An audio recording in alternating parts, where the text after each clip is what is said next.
नमस्कार, प्रभा साक्षी news network और आप सभी का स्वागत है। इजराइल और हमास के बीच जारी युद्ध के बीच एक बड़ी खबर यह आई है कि हमास ने अपहृत किए गए 2 अमेरिकी नागरिकों को रिहा कर दिया है। देखा जाए तो यह अमेरिका के बाइडेन प्रशासन की बड़ी जीत है, क्योंकि अमेरिकी राष्ट्रपति जो बाइडेन कह चुके हैं कि हमास द्वारा बंधक बनाए गए सभी अमेरिकियों को रिहा कराने के लिए हम कुछ भी करेंगे।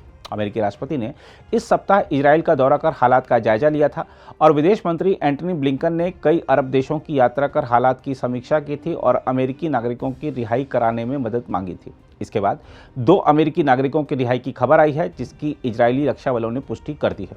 दोनों अमेरिकी नागरिकों की पहचान जुडिथ ताई रानन और उनकी 17 वर्षीय बेटी नताली रानन के रूप में की गई है। गाजा पर शासन करने वाले इस्लामी समूह हमास ने 7 अक्टूबर को दक्षिणी इजराइल पर हमले के दौरान इनका अपहरण कर लिया था। अमेरिकी नागरिकों को सुरक्षित रूप से इजरायली सैनिकों को सौंप दिया गया है।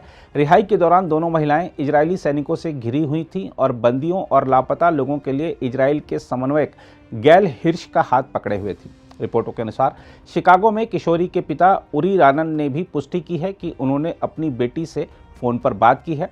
हम आपको बता दें कि हमास के आतंकवादियों द्वारा मुक्त किए जाने वाले ये पहले बंधक हैं। हमास की सशस्त्र शाखा के प्रवक्ता अबू उबैदा ने इस बारे में कहा है कि कतर के मध्यस्थता प्रयासों के जवाब में बंधकों को मानवीय कारणों से रिहा कर दिया गया है।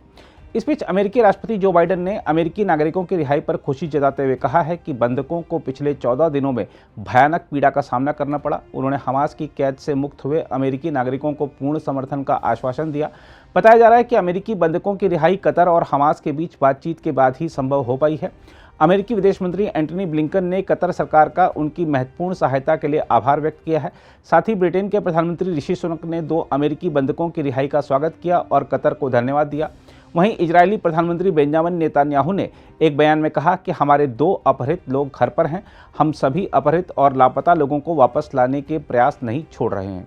दूसरी ओर इजराइल हमास के बीच जारी युद्ध के ताज़ा हालात की बात करें तो आपको बता दें कि इजरायली प्रधानमंत्री बेंजामिन नेतन्याहू ने गाजा में जीत हासिल होने तक लड़ने की कसम खाई है और अपनी सेना की बमबारी पर कोई रोक नहीं लगाने का संकेत दिया है।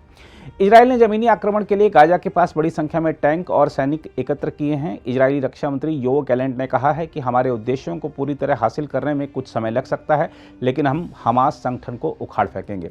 हम इसकी सेना और शासकीय बुनियादी ढांचे को नष्ट कर देंगे। उन्होंने कहा कि अगला चरण और अधिक लंबा होगा, लेकिन इसका उद्देश्य एक पूरी तरह से अलग सुरक्षा स्थिति हासिल करना है, जिसमें गाजा से इजराइल को कोई खतरा नहीं होगा।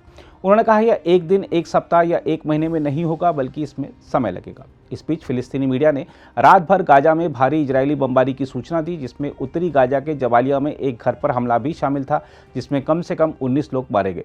फिलिस्तीनी मीडिया ने बताया कि इजरायली विमानों ने शनिवार तड़के उत्तरी गाजा में 6 घरों पर हमला किया, जिसमें कम से कम 8 फिलिस्तीनियों की मौत हो गई और 45 घायल हो गए। इजरायली सेना की ओर से इस बारे में तत्काल कोई टिप्पणी नहीं आई है। हम आपको बता दें कि इजराइल ने पहले ही सभी नागरिकों को गाजा पट्टी के उत्तरी आधे हिस्से को खाली करने के लिए कहा है, जिसमें गाजा शहर भी शामिल है। बहुत से लोग अभी भी यह कहते हुए वहां से नहीं निकले हैं कि उन्हें सब कुछ खोने का डर है और उनके पास जाने के लिए कोई सुरक्षित जगह नहीं है, क्योंकि दक्षिणी इलाके भी हमले की जद में हैं।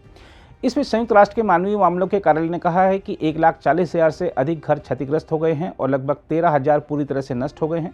दूसरी ओर संयुक्त राष्ट्र महासचिव एंटोनियो गुटेरेस ने शुक्रवार को मिस्र की ओर चेक पॉइंट का दौरा किया और हर दिन गाजा में प्रवेश करने के लिए राहत सामग्री वाले ट्रकों की संख्या बढ़ाने का आह्वान किया। अगर आप भी लेना चाहते हैं देश दुनिया की तमाम जानकारी, तो आज ही सब्सक्राइब करें हमारे चैनल को। साथ ही नीचे दिए बेल आइकन को जरूर दबाएं ताकि हर अपडेट आप तक पहुंच सके।